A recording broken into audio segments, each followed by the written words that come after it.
when you bring up, some of like just using names and pronouns, or even like you said with Family Acceptance Project, like we just need to tell our children that we love them and that we accept them.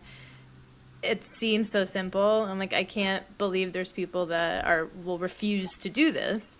And now we're here in 2021 with some of the worst anti-LGBTQ legislation. So forget even these, kind of everyday interactions that we can improve, but at the legal level, we have people really fighting to put legislation in place to send this powerful message of erasure and discrimination. The previous record from 2015 was when 15 anti-LGBTQ bills were enacted into law. That was just broken in May with the passing of the 17th anti-LGBTQ bill. And then in addition, we have approximately 11 anti-LGBTQ bills that are awaiting signature or veto, several more that are gaining momentum through state legislatures across the country. So we've just seen a lot of discriminatory legislation, particularly surrounding medical care, as you mentioned, athletic participation for our transgender youth. So, we do know that inclusive practices that allow for social transitioning, just as you discussed, significantly reduce negative mental health outcomes.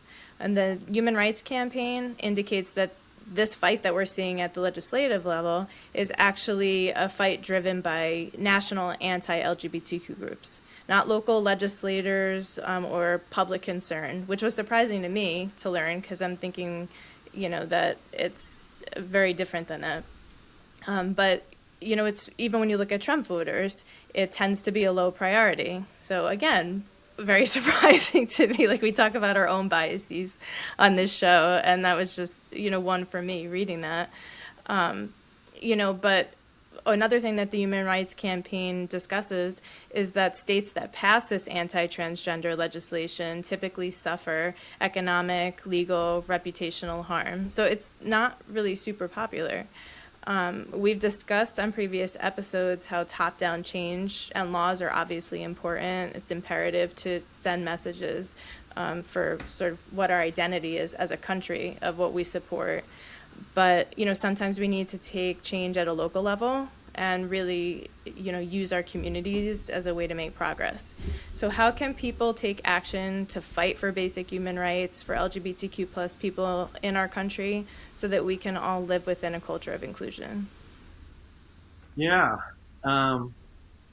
there's a lot there certainly, and it's something that when right now with trans sports ban having been passed through the House and the Senate, waiting for governor's signature, that being signed into law would be the first explicitly anti-LGBTQ bill to pass in Florida in 21 years. Mm-hmm. And so, this there is a lot of confusion for at least for me. Maybe I'm a little too disconnected, but I'm like, what is going on? Right. Why is this the most anti-LGBTQ year? Why is this Florida is trying to pass the first most explicit anti-LGBTQ bill in the previous 21 years? Why now? What is happening? And so, I think there is a very clear, coordinated movement across the U.S. Because even in our given local school districts, we are seeing a lot of the same messaging.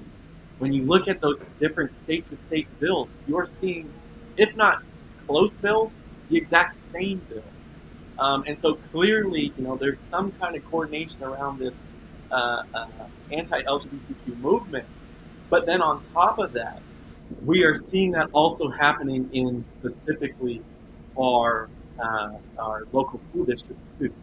So, aside from what happens in Tallahassee, we're seeing school districts pose the idea of doing their own trans sports ban just in their district. Or we're seeing school districts talking about, well, let's just reenact a bathroom ban so trans kids can't use the bathroom, even though the 11th Circuit Court of Appeals made it very clear that you cannot deny a trans youth use of the bathroom at school.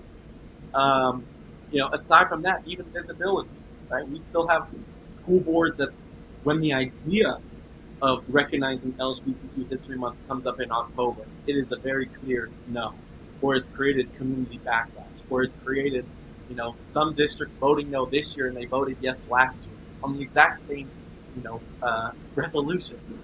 And so, for me, it comes back to voting, and I know that sounds like what probably everyone always says, but I'll be more specific.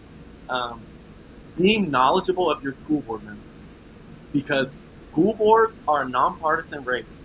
And so it's not like you can go to the ballot box and choose based on the party that's aligned with your values.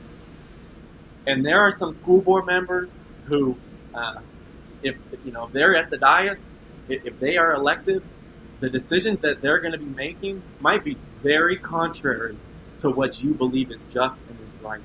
And so making sure that you are truly an informed voter and taking just as critical that presidential race, just as critical that House race, that Senate race, take those school board member races serious too.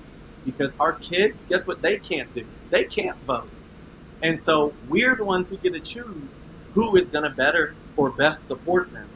And so if we want to, support our kids, then we have to be informed and voters and make sure that those board members are able to be strong and positive and affirming and stand up for the rights of our kids, because they do get to make a lot of these very specific decisions that impact a child's experience at school. And so that would absolutely, I would say, be the thing that I would just encourage everyone to please take seriously, because so many people take the first three names seriously, and after that, it's just whatever. And our kids don't have that luxury. So hold that to be something that's an important and a powerful decision.